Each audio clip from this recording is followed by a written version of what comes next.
같이 보실 하나님의 말씀은 사무엘하 20장 1절로 13절까지의 말씀입니다. 한 목소리로 말씀 합독하시겠습니다. 마침 거기에 불량배 하나가 있으니 그의 이름은 세바인데 베냐민 사람 비그리의 아들이었더라. 그가 나팔을 불며 이르되 우리는 다윗과 나눌 분깃이 없으며 이새의 아들에게서 받을 유산이 우리에게 없도다. 이스라엘아 각각 장막으로 돌아가라 하매 이에 온 이스라엘 사람들이 다윗 따르기를 그치고 올라가 비그리의 아들 세바를 따르나 유다 사람들은 그들의 왕과 합하여 요단에서 예루살렘까지 따르니라. 다윗이 예루살렘 본궁에 이르러 전에 머물러 왕궁을 지키게 한 후궁 10명을 잡아 별실에 가두고 먹을 것만 주고 그들에게 관계하지 아니하니 그들이 죽는 날까지 갇혀서 쇳갑으로 지내니라. 왕이 아마사에게 이르되 너는 나를 위하여 3일 내로 유다 사람을 큰 소리로 불러 모으고 너도 여기 있으라 하니라. 아마사가 유다 사람을 모으러 가더니 왕이 정한 기일에 지체된지라. 다윗이 이에 아비새에게 이르되 이제 비그리의 아들 세바가 압살롬보다 우리를 더 헤아리니 너는 내 주의 부하들을 데리고 그의 뒤를 쫓아가라. 그가 견고한 성읍에 들어가 우리들을 피할까 염려하노라 하매 요압을 따르는 자들과 그렛 사람들과 블렛 사람들과 모든 용사들이 다 아비새를 따라 비그리의 아들 세바를 뒤쫓으려고 예루살렘으로 나와 기브온 큰 바위 곁에 이르매 아마사가 맞으러 오니 그때에 요압이 군복을 입고 띠를 띠고 칼집에 꽂은 칼을 허리에 맸는데 그가 나아갈 때에 칼이 빠져 떨어졌더라. 요압이 아마사에게 이르되 내 형은 평안하냐 하며 오른손으로 아마사의 수염을 잡고 그와 입을 맞추려는 체함에 아마사가 요압의 손에 있는 칼은 주의하지 아니한지라. 요압이 칼로 그의 배를 찌르매 그의 창자가 땅에 쏟아지니 그를 다시 치지 아니하여도 죽으니라. 요압과 그의 동생 아비새가 비그리의 아들 세바를 뒤쫓을세 요압의 청년 중 하나가 아마사 곁에 서서 이르되 요압을 좋아하는 자가 누구이며 요압을 따라 다윗을 위하는 자는 누구이냐 하니 아마사가 길 가운데에 피 속에 놓여 있는지라. 그 청년이 모든 백성이 서 있는 것을 보고 아마사를 큰 길에서부터 밭으로 옮겼으나 거기에 이르는 자도 다 멈추어 서는 것을 보고 옷을 그 위에 덮으니라. 아마사를 큰 길에서 옮겨가매 사람들이 다 요압을 따라 비그리의 아들 세바를 뒤쫓아가니라. 아멘. 할렐루야. 오늘도 예배의 자리 가운데 모이신 성도님들 주님의 이름으로 환영하고 축복합니다. 오늘 같이 나눈 말씀의 제목은 악한 행동을 본받지 마세요라는 말씀의 제목 가운데에서 은혜를 나누도록 하겠습니다. 악한 행동을 본받지 아니한다라고 하는 것 참으로 중요합니다. 우리가 어제 말씀을 통하여 말씀을 나눌 때에 이제 그들 가운데에 왜 유다 지파만 이렇게 편애하느냐 불만을 품기 시작하였고요. 다윗 왕에게 항변하며 우리에게 왜 이런 일이 임하였는지에 대하여 따져 물었던 것이 그들의 모습이에요. 이제 이런 상황 가운데서 1절 말씀을 보게 되면은 불량배 하나가 있었다라고 말합니다. 세바라는 자입니다. 그가 나와서 말을 하기 시작한 것이 무엇이냐? 다윗에게 나눌 분깃이 없다. 우리가 그에게 받을 유산이 없다. 우리가 이제 더 이상 다윗을 따르면 안 된다라는 것을 말하며 이와 같이 복수심 가운데에서 그가 반역을 또 다시 한 번 더 일으키는 상황이 주어지게 됩니다. 이런 상황 가운데서 이스라엘 사람들이 이제 다윗 따르기를 그치고 세바를 따라 올라갔다라고 이렇게 말씀이 기록되어져요. 얼마나 아둔합니까? 그들은 즉 자기들 스스로 분깃이 없다라고 판단하였고요. 이 편애하는 과정 가운데서 우리는 아무것도 할 수 없으니 더 이상 따르면 안 된다라고 생각하여 세바를 따라 움직였던 것이 아둔한 그들의 모습이었습니다. 이제 이렇게 다시 한 번 더 반항하는 반대 세력이 주어지게 되니까 그들을 진압해야 마땅했어요. 이 진압하는 과정 가운데서 아마사를 세웁니다. 3일 내로 이 전투 가운데에 진압할 병사들을 모으라 라고 이렇게 명령을 합니다. 이 명령 가운데에 그가 이 명령에 잘 수행해 나가지 못하였던 것을 보게 돼요. 왕이 정한 기일이 지나게 됩니다.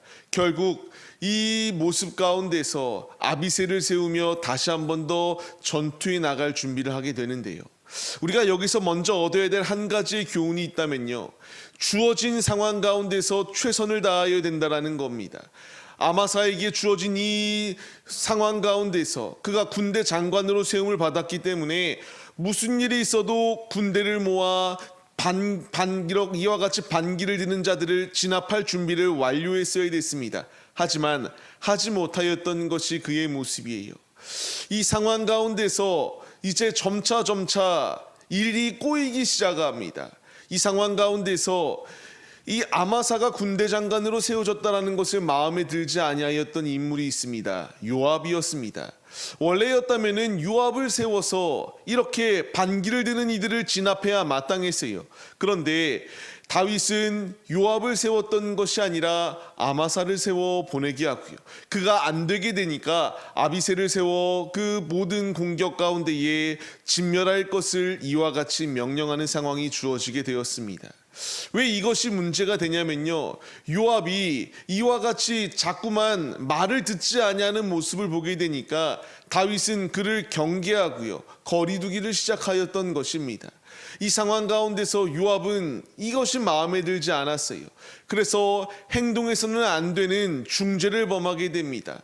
자신의 이와 같이 자신보다 이 아마사라고 하는 자를 더 인정해주는 이 모습이 너무나 마음에 들지 않게 되니까 그가 행동하였던 것은 거침없이 살해하는 데에 앞장서는 그가 되었다라는 것입니다.